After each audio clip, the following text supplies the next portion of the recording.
Hola, bienvenidos a La Vida Today con Fabiola Kramsky y María Esteves. Un espacio repleto de ideas para que veas el vaso medio lleno. Es cuestión de perspectiva. Tú tienes la llave. Cómo ver lo positivo hasta en lo más negativo de las cosas.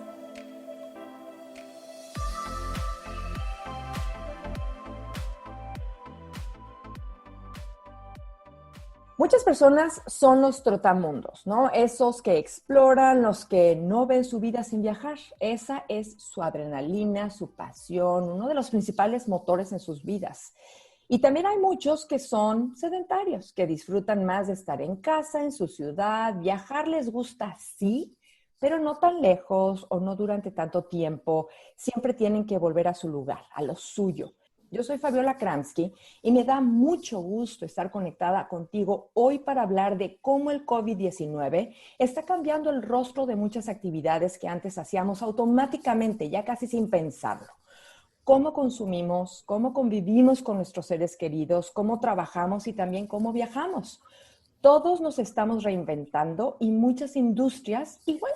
Sin embargo, una de las que más retos está enfrentando es el turismo. María Esteves, ¿cómo estás? Te saludo con mucho gusto. Tú vuelves a la vida real, pero viajas en algunos días a España para ver a tu familia. ¿Cómo te estás preparando y qué es lo que más te preocupa? ¿Qué te da miedo? Hola Fabiola, ¿cómo estás? Mira, la verdad es que lo primero que estoy haciendo es hablar con quien ya ha viajado. Porque, por ejemplo, ayer que hicimos la entrevista con la productora Paloma y que estaba en Madrid, inmediatamente la contacté y le pregunté. Y me dijo que tengo que rellenar una cosa que no sabía yo. Y es que esto está como todo muy dinámico y cada día se inventan una cosa. Y es que tengo que rellenar en el departamento en la página web del Ministerio de Exteriores español, un requisito de cómo voy a volar, dónde voy a estar sentada, cuándo llego, cómo llego y a quién tengo que ver nada más aterrizar. Y de ahí dónde me voy a quedar, con quién voy a estar, quién está en mi casa. O sea, es decir, tengo que explicarlo absolutamente todo. Pero claro, yo estoy dudando porque si hay rebrotes, si está tan serio en Los Ángeles, si quedarme con mi madre, que pues quieras que no, es de riesgo, es una mujer de riesgo, y quedarme en casa de mi hermano, que ya lo ha pasado, al menos durante 2 semanas, para hacer la cuarentena. Y de ahí irme a casa de mi madre. ¿Te está Entonces, pidiendo oficialmente que hagas cuarentena o tú lo estás haciendo por cuidar a tu madre, por cualquier cosa? la verdad no lo sé. En estos momentos, no, como te digo, tengo que empezar a rellenar todo el formulario. Una vez que llego allí, me dicen, me preguntan dónde me voy a quedar. Y si la persona que es de riesgo, recomiendan que no te quedes allí. Y como yo tengo un hermano que ya ha pasado el COVID, sería una tontería no quedarme en su casa, porque a él no le voy a contagiar. Y entonces prefiero quedarme con mi hermano y Bueno, no ya ir a como casa de mi están las... madre, que ya puede ir después. Claro, pero como están las cosas ahora y con tanta incertidumbre sobre el virus, no sabes si lo vas a recontagiar o cómo pueda él enfrentar una segunda fase con COVID. Esa es la realidad de hoy, ¿no? Hay tantas interrogantes y precisamente por eso, bueno, primero que nada, te deseo mucho éxito. Desde luego nos vas a mantener informados y nos vas a ir Claro. diciendo cómo va esa aventura de viajar a otro continente, como está el mundo hoy, ¿no? Pero por eso justamente y porque mucha gente nos ha contactado y nos ha expresado que va a viajar o que vas a hacer en el verano. Saludamos hoy a Miguel Aliaga. Él es el CFO, es el Chief Financial Officer en la empresa Fibra In. Estudiamos, Miguel, juntos en preparatoria y hoy tienes más de 20 años de experiencia como estratega empresarial y te especializas precisamente en turismo. Qué maravilla reconectar contigo y ahora estar al aire. Muchas gracias por aceptar la entrevista, desde luego, pero ¿cómo estás? ¿Cómo la están pasando? Oye, pues sí, antes que nada, un gusto enorme, sin duda. Algunos ayeres, seguimos igualitos, pero bueno. Dos que tres arrugas de Dos que más. tres arruguitas de más. Pero mira, la verdad es que sí la hemos pasado, ha sido bastante complejo, ¿no? Nosotros comenzamos a ver esto un poco desde el mes de enero, febrero, pero todavía parecía muy lejano y luego ya empezaba a acercarse un poco en Europa.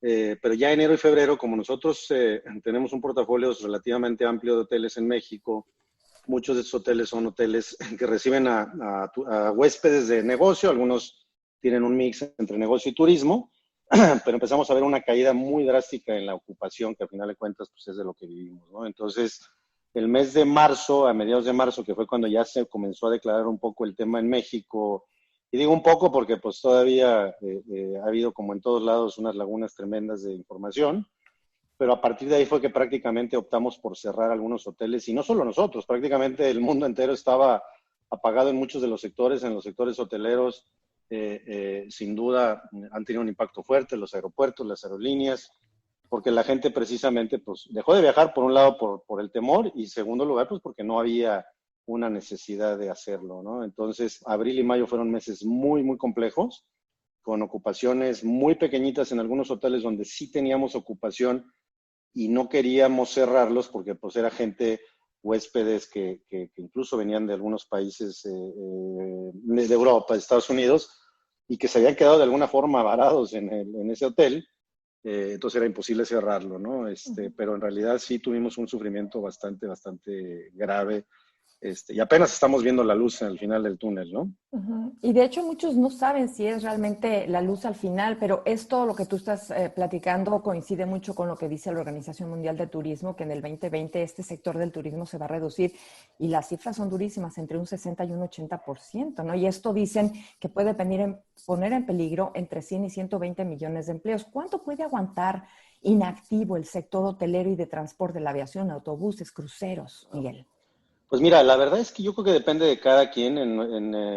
Es como todos en la vida, ¿no? ¿Cuánto tienes en la cartera para aguantar sin trabajo, por ejemplo, desempleado? Pues aquí es lo mismo. Una empresa, ¿cuánto tiene de efectivo para poder aguantar lo que le llaman en finanzas el famoso cash burn, ¿no? Que es cuánto efectivo estás gastando, quemándolo prácticamente, pues manteniendo en los niveles mínimos, pero pues hay todo, ¿no? En algunos casos pues, tienes que seguir pagando nóminas, por hacer cualquier ajuste que hagas, siempre hay gastos involucrados que tienes que hacer. Entonces, evidentemente, en nuestro caso, abril y mayo fueron muy duros en esa parte. Creo que sí la distinción importante, y hay que hacer una aclaración. El tema en México, aunque es grave, finalmente el tema del turismo tiene una ventaja sobre, por ejemplo, Europa, ¿no? Europa, la parte más fuerte del turismo viene en el verano, precisamente, pues dadas las temperaturas y todo eso, pues normalmente no todo el mundo viaja en el invierno. Y en cambio en México, pues incluso de Estados Unidos viajan a México a partir de noviembre. La temporada más alta en México, sin duda, de turismo, es muy fuerte desde noviembre, quizá octubre, empezando por ahí de octubre, y luego viene el Thanksgiving, que empieza a ser muy fuerte, y de ahí yo creo que se va hasta febrero o marzo, pues porque viene una temporada muy rica de calor razonable en México, y para muchas viajeros del mundo, pues es una buena temporada para viajar. Entonces, en México, si bien sí vamos a tener un impacto en 2020 tremendo, porque pues no deja de ser 6 meses casi perdidos, pero yo creo que pudiera haber una pequeña recuperación. Para nosotros en general y para muchos sectores en el país y en el mundo entero, creo que además del tiempo que vas a estar en ese túnel oscuro, tienes esta luz en el camino, como bien lo platicábamos ahorita, es cuánto te va a llevar caminar hacia encontrar esa luz, ¿no? Esa es la fórmula mágica que hoy no tenemos. Es una bola de cristal que hoy no tenemos y que seguramente va a depender de el encontrar la vacuna, producirla, que luego entonces llega a los diferentes países, pues hay unos países que son más ricos que otros, unos que tienen más capacidades que otros, y yo creo que eso va a depender mucho, ¿no? Entonces, nosotros te puedo decir que de lo peor ya lo pasamos, pero seguimos en lo que sigue siendo todavía un poco complejo, ¿no? Ya empezamos a tener algunas ocupaciones interesantes, pero pues no nos da vida esto hasta que no tengamos ya realmente un volumen de personas viajando en general, ¿no? En los diferentes hoteles y, por supuesto, en las diferentes ciudades en México, ¿no? A mí me gustaría preguntarte, hola Miguel, soy María Estevez, si tú crees que en esta nueva normalidad, dependiendo de cómo haya el país, cada país interpretado o afectado o reaccionado ante el COVID, tenga una confianza del viajero, del turista diferente. O sea, es decir, ya no va a ser solamente, me encanta ir a México, su comida, su gastronomía, lo que ofrece, ¿no? Sí, sus playas, su clima, sino cómo se han comportado o qué riesgo correré yo si sucede algo. ¿Crees que esto afectará en algún momento en el futuro a la nueva normalidad en cuanto a turismo? Sí, mira, yo creo que por un lado sí, María, desgraciadamente el COVID nos ha llevado a convertirnos en altamente xenófobos, ¿no? Y digo xenófobos porque incluso aquí en Nuevo León, que es donde está nuestra base y donde yo vivo, en el propio estado, cada municipio se convierte en xenófobo, ¿no? O sea, los del municipio de este lado no nos interesa que los del municipio de enfrente vengan para acá, ¿no? O sea, ha llegado a tal impacto esto que precisamente pues empieza a generarse un poco esa psicosis, ¿no? Entonces, sí, por un lado está esa parte complicada, por otro lado, como bien lo dices, ese comportamiento de cada país pues va a influir sin lugar a dudas en esa confianza que se tenga. Y luego yo creo que dentro de todo sí, o sea, el impacto que se ve es que difícilmente veremos los niveles de normalidad hoy en día, inclusive con la anterior, pues yo no sé si era pandemia o no, que era el A1H1, que duró muchísimo menos tiempo y la recuperación en general en muchos de los sectores de viaje, llámese aeropuertos, aerolíneas, hoteles, pues llevó cerca de 2 a 2 años y medio recuperarse a los niveles previos a esa pandemia. Entonces, hoy al parecer esa curva pudiera ser de hasta 4 años y es en donde está yo creo que el problema porque evidentemente el impacto es muy fuerte. Es decir, cualquiera de nosotros nos la pensamos, tú acabas de comentar, es difícil pensar en esta logística que ahora tienes que desarrollar para viajar porque no quieres infectar a nadie, porque no quieres infectarte tú, porque no quieres estar intubado y no quieres ser parte de toda esta desgracia de alguna forma. Pero por otro lado, también es cierto que el ser humano es altamente social, ¿no? Entonces esto se contrapone un poco. Aquí en Nuevo León, por ejemplo, que es donde estamos basados, pues desgraciadamente ocurrió lo que esperábamos, que era abrieron restaurantes y bares.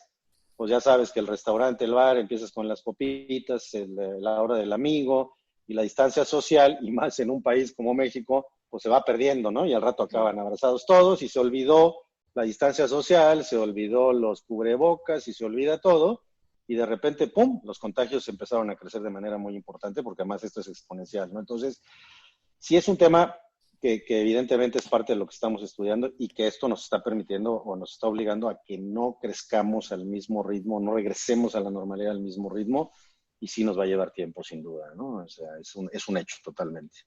Y uno de los grandes temores cuando se habla de turismo es en dónde me voy a alojar, ¿no? Mucha de esa gente prefiere no hacerlo en hoteles y ustedes precisamente, Miguel, se dedican a ese sector, compran, desarrollan y rentan hoteles. Tú acabas de mencionar una nueva normalidad y hablábamos un plazo que quién sabe si es cierto o no, porque nadie lo sabe, 4 años. ¿Cómo están ustedes mitigando el impacto en este momento? Pero sobre todo, ¿cómo se está preparando ustedes, el sector, para garantizar la bioseguridad a los viajeros? ¿Qué ajustes se están haciendo para poder reabrir con más seguridad? Sí, mira, y eso es un punto bien importante, ¿no? Lo cierto es que nadie tiene la verdad absoluta. Hemos platicado con muchos asesores mundiales sobre estos temas y cómo en verdad se va a ir adaptando el ser humano a este tipo de condiciones, ¿no? A regresar con confianza a un hotel. Y hay de todo, ¿no? Hay desde que, por ejemplo, yo soy creyente de que el sector más afectado en la hotelería pudiera ser el sector all inclusive, digamos, que tiene la modalidad all inclusive tiene el problema de que los buffets son muy grandes y están siempre la gente formada y hay una acumulación de personas importantes, las albercas están totalmente llenas. Y yo creo que ahí también hay una distinción importante entre probablemente el turismo que pudiera recuperarse, curiosamente, es ese turismo de hoteles que suelen ser de ultralujo, porque suelen ser habitaciones amplias, espacios muy amplios. Vas al albergue y te encuentras con poca gente, vas al bar y te encuentras con poca gente. En nuestro caso trabajamos mucho con cadenas hoteleras internacionales y eso ayuda mucho porque ellos, pues un Hilton, un Marriott, un IHG, que son con quienes trabajamos fuertemente, pues en el mundo entero han estado, pues ya viendo lo que ocurrió en Asia, luego lo que ocurrió en Europa, y entonces dentro de lo malo, lo bueno es que ya ellos hicieron ejercicios invirtieron mucho dinero para tratar de hacer toda una serie de procedimientos para mitigar eso y para ahora darle la confianza a la gente de que, pues ya sabrán ustedes, María Fabiola, pues la ventaja de decir, oye, pues voy a Westin o voy a Marriott porque la cama Marriott o la cama Westin es la más cómoda del mundo y sabes que todas las camas Westin del mundo entero son iguales.